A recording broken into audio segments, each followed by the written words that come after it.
hari abantu usanga batanga ayo makuru bayacishije mu binyamakuru bitazwi, ugasanga mbere n'abo bantu ntibazwi.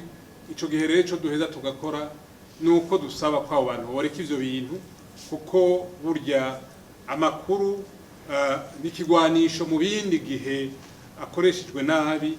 Abahinga baravuga yuko mikro, ikaramu, kamera ikoreshejwe nabi iba ruhunyanganda, mbere iheze ikagira ingaruka mbi yonona nk'inkoho canke ibindi bigwanisho tuzi bicira umucana.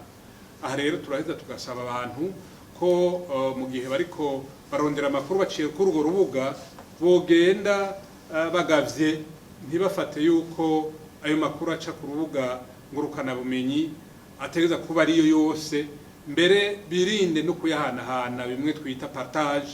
Haraho usanga uri kukamira mu coze umwasi w'igihugu, umwasi w'abantu. Ico gihe rero atari inkuru ubona ifise ifatiro, ntiwoheza ngo uyihe abandi, ntiwoheza mbere ngo uyifate nk'inkuru, woheza ukanayifuta mu gihe ishikiriye muri telefone yawe canke ahandi.